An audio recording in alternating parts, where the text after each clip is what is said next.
हर रोज हजारों patients hospital के दरवाजे तक पहुंचते हैं, लेकिन उनके सिम्टम्स के पीछे छिपी एक्चुअल डिजीज को आइडेंटिफाई करना इतना आसान नहीं होता। तो सवाल ये है, डॉक्टर इतनी कॉम्प्लेक्स ह्यूमन बॉडी में डिजीज का एग्जैक्ट डायग्नोसिस कैसे कर लेते हैं? ह्यूमन बॉडी एक एक्स्ट्रा ऑर्डिनरी और हाईली कोऑर्डिनेटेड सिस्टम है। हर ऑर्गन, हर टिश्यू और हर सेल एक प्रिसाइजली रेगुलेटेड मैकेनिज्म के अंडर काम करता है। लेकिन जब इस कॉम्प्लेक्स सिस्टम में कहीं भी इम्बैलेंस या डिसफंक्शन होता है, तो उसका इफेक्ट सिर्फ एक ऑर्गन तक सीमित नहीं रहता, बल्कि पूरी बॉडी पर नजर आने लगता है। इसीलिए डायग्नोसिस सिर्फ लेबोरेटरी रिपोर्ट्स का रिजल्ट नहीं होता। ये एक सिस्टमेटिक क्लिनिकल प्रोसेस है, जिसमें डॉक्टर पेशेंट्स के सिम्टम्स को केयरफुली ऑब्जर्व करता है, उन्हें लॉजिकली एनालाइज करता है और क्लिनिकल रीजनिंग के थ्रू एक एक्यूरेट कंक्लूजन तक पहुंचता है। इस सीरीज के पार्ट 1 में हमने डायग्नोसिस के फाउंडेशनल प्रिंसिपल्स को डिटेल्स में समझा था। अगर आपने वो एपिसोड मिस कर दिया है, तो उसका लिंक डिस्क्रिप्शन में दिया गया है। और इस सेशन के एंड में हम एक प्रैक्टिकल रिकॉल मेथड भी डिस्कस करेंगे, जो पूरे टॉपिक को लॉजिकली और सिस्टमेटिकली याद रखने में मदद करेगा। तो इस एपिसोड को स्टार्ट करते हैं कार्डियोलॉजिस्ट से। ह्यूमन बॉडी का इंजन हार्ट को कहा जाता है, और जब ये इंजन ही डिस्टर्ब हो जाए तो पूरी बॉडी का सिस्टम अफेक्ट हो सकता है। जब हार्ट बीट इरेगुलर होने लगे, जब आर्टरीज में ब्लॉकेज डेवलप हो जाए, या जब हार्ट अटैक का रिस्क सामने आए, तब सिचुएशन को समझने और कंट्रोल करने का काम होता है कार्डियोलॉजिस्ट का। ये हार्ट और ब्लड सर्कुलेशन से जुड़ी प्रॉब्लम्स को इवेलुएट करता है और पेशेंट के लिए अप्रोप्रिएट ट्रीटमेंट प्लान डिसाइड करता है। अब बात करते हैं न्यूरोलॉजिस्ट की। अगर हार्ट बॉडी को एनर्जी देता है, तो ब्रेन पूरे सिस्टम को कंट्रोल करता है। इसी कॉम्प्लेक्स कंट्रोल नेटवर्क का एक्सपर्ट होता है न्यूरोलॉजिस्ट। जब मेमोरी वीक होने लगे, जब हाथ पैर में नमनेस महसूस हो, या जब बॉडी का बैलेंस डिस्टर्ब होने लगे, तो अक्सर प्रॉब्लम नर्वस सिस्टम से जुड़ी होती है। न्यूरोलॉजिस्ट ब्रेन, स्पाइनल कॉर्ड और नर्व से रिलेटेड कंडीशंस को मैनेज करता है, जैसे माइग्रेन, एपिलेप्सी और स्ट्रोक। अब डिस्कशन करेंगे ऑन्कोलॉजिस्ट की।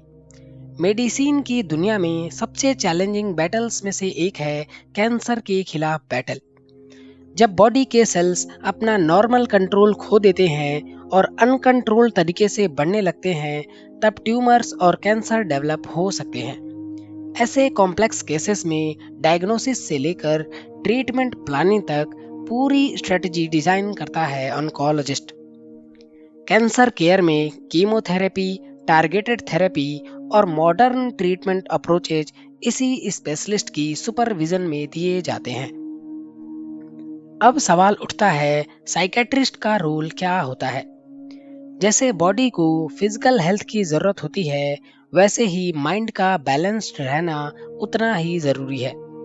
लेकिन जब इमोशंस कंट्रोल से बाहर होने लगे, जब डिप्रेशन या एंजाइटी नॉर्मल लाइफ को डिस्टर्ब करने लगे, या जब थिंकिंग और बिहेवियर में नोटिसेबल चेंजेस दिखने लगे, तब मदद करता है साइकेट्रिस्ट।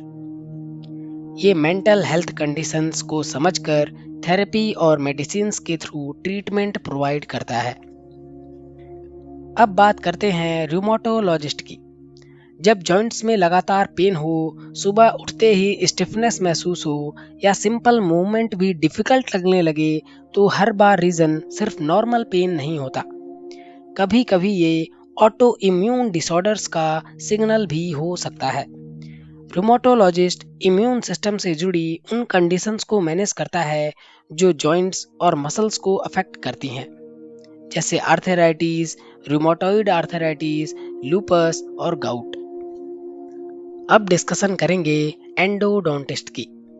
दांत का दर्द उन पेन्स में से है जो इंसान को सबसे ज़्यादा अनकंफर्टेबल बना देते हैं।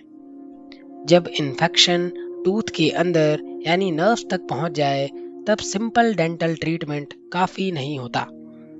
ऐसे केसेस में एंडोडोंटिस्ट टूथ के इनर स्ट्रक्चर, पल्प और नर्व्स का ट्रीटमेंट करता है। रूट कैनाल थेरेपी जैसे प्रोसीजर्स इसी स्पेशलाइजेशन का हिस्सा होते हैं। अब बात करते हैं ईएनटी स्पेशलिस्ट की। ईएनटी का मतलब है ईयर, नोज और थ्रोट। ये 3 ऑर्गन्स अलग अलग लगते हैं, लेकिन मेडिकली ये एक इंटरकनेक्टेड सिस्टम का हिस्सा है।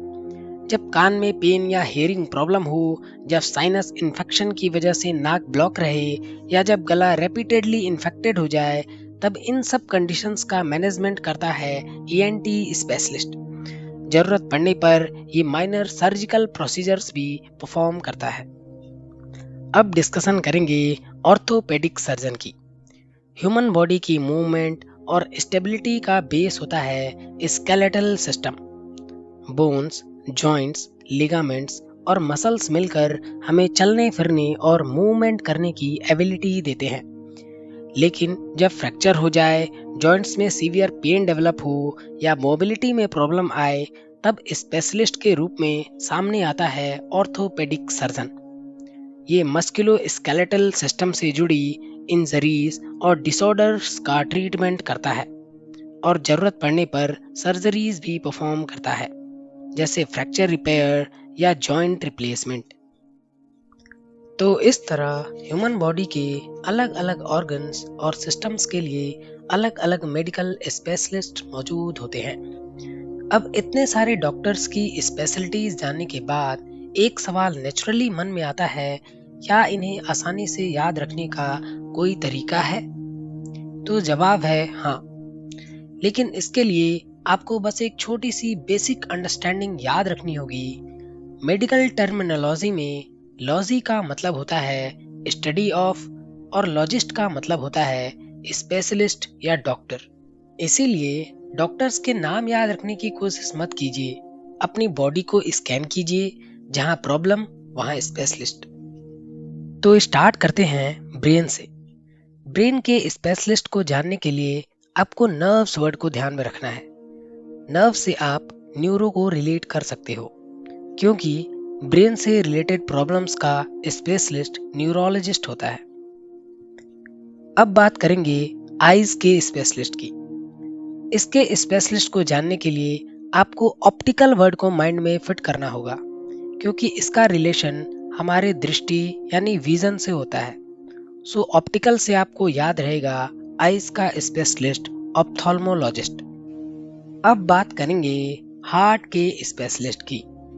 सपोज आपको किसी से लव है और आपने उनको हार्ट शेप का कार्ड गिफ्ट किया, तो आप कार्ड से कार्डियो को रिलेट कर पाओगे, क्योंकि जिनको हार्ट रिलेटेड इश्यूज होते हैं उनको मैनेज करता है कार्डियोलॉजिस्ट। ऐसे ही इजी है गैस्ट्रोएंटेरोलॉजिस्ट को याद रखना। गैस की प्रॉब्लम स्टमक से जुड़ी होती है, तो इसका स्पेशलिस्ट होता है गैस्ट्रोएंटेरोलॉजिस्ट। अब बात करेंगे हार्मोन से जुड़े प्रॉब्लम्स के स्पेशलिस्ट की। हार्मोन्स का रिलेशन हमारे इनर बॉडी से होता है। इसके लिए हमें याद रखना है एंडो वर्ड को। एंडो यानी अंदर।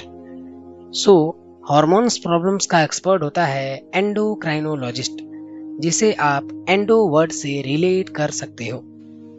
अब बात करते हैं कैंसर के स्पेशलिस्ट की। इसके स्पेशलिस्ट को आप ऑन्को वर्ड से रिलेट कर सकते हो, क्योंकि ऑन्को वर्ड का मतलब होता है ट्यूमर या कैंसर, और इसका स्पेशलिस्ट होता है ऑन्कोलॉजिस्ट। अब बात करते हैं बोन्स के स्पेशलिस्ट की। इसके लिए आपको ध्यान रखना है ऑर्थो वर्ड को। ऑर्थो का मतलब होता है स्ट्रेट करना, मतलब बोन्स को सीधा करना, जिसका एक्सपर्ट होता है ऑर्थोपेडिक सर्जन। अब बात करेंगे यूरोलॉजिस्ट की। इसको आप यूरो से समझ सकते हो। यूरो यानी यूरिन का प्रो। प्रो यानी प्रोफेशनल, यूरिन का प्रोफेशनल यूरोलॉजिस्ट। अब डिस्कशन करेंगे बच्चों के स्पेशलिस्ट की। पेड का मतलब होता है पैदा होने के बाद का फेज यानी बच्चे, इसीलिए पीडियाट्रिशियन बच्चों का डॉक्टर होता है। इसे आप पेड से रिलेट कर सकते हो। अब बात करेंगे गर्ल्स के स्पेशलिस्ट की। इसके लिए आपको गिनी नाम की लड़की को ध्यान में रखना होगा, क्योंकि फीमेल हेल्थ का स्पेशलिस्ट होता है गायनेकोलॉजिस्ट। इसे आप गिनी नाम से रिलेट कर सकते हो। अब डिस्कशन करेंगे डर्माटोलॉजिस्ट की। साइंस में स्किन की लेयर को डर्मिस कहा जाता है। जब स्किन पर डर्मा यानी डस्ट और रेसेस हो जाएं, तब जरूरत पड़ती है डर्माटोलॉजिस्ट की, और इसे आप डर्मिस वर्ड से रिलेट कर सकते हो। तो दोस्तों, मुझे उम्मीद है अब आपको समझ में आ गया होगा कि किस डॉक्टर की क्या स्पेशलिटीज हैं। लेकिन एक बहुत इम्पोर्टेंट बात, अगर समस्या माइल्ड हो या समझ में ना आए तो हमेशा जनरल फिजिशियन को दिखाना चाहिए। फिजिशियन आपकी सही जांच करेगा और जरूरत पड़ने पर आपको सही स्पेशलिस्ट के पास रेफर करेगा। अब एक सवाल आता है, अगर जनरल फिजिशियन ही हमें सही स्पेशलिस्ट तक भेज देगा तो इतने टाइप्स और डिटेल्स जानने का क्या फायदा? तो फायदा सिंपल है, अवेयरनेस पैनिक को कम करती है। जब आपको सिस्टम का स्ट्रक्चर पता होता है तो आप ब्लाइंडली गेस नहीं करते। आप अपने सिम्टम्स को बेहतर तरीके से एक्सप्लेन कर पाते हैं, और इमरजेंसी सिचुएशन में आप डायरेक्टली करेक्ट स्पेशलिस्ट तक पहुंच सकते हैं। याद रखिए, नॉलेज डॉक्टर की जगह नहीं लेती, लेकिन आपके डिसीजन मेकिंग को स्मार्टर जरूर बना देती है। सही स्पेशलिस्ट तक पहुंचना ही ट्रीटमेंट का पहला और इम्पोर्टेंट स्टेप है, क्योंकि अवेयरनेस गेस वर्क से ज्यादा पावरफुल होती है। मुझे उम्मीद है आज का वीडियो आपके लिए इंफॉर्मेटिव और यूजफुल रहा होगा। अगर आपको यह स्ट्रक्चर्ड एक्सप्लेनेशन हेल्पफुल लगा हो तो वीडियो को लाइक और शेयर जरूर करें, और ऐसे ही लॉजिकल और इंटरेस्टिंग टॉपिक के लिए चैनल को सब्सक्राइब करना ना भूलें। मिलते हैं अगली बेहतरीन वीडियो में। Thank you.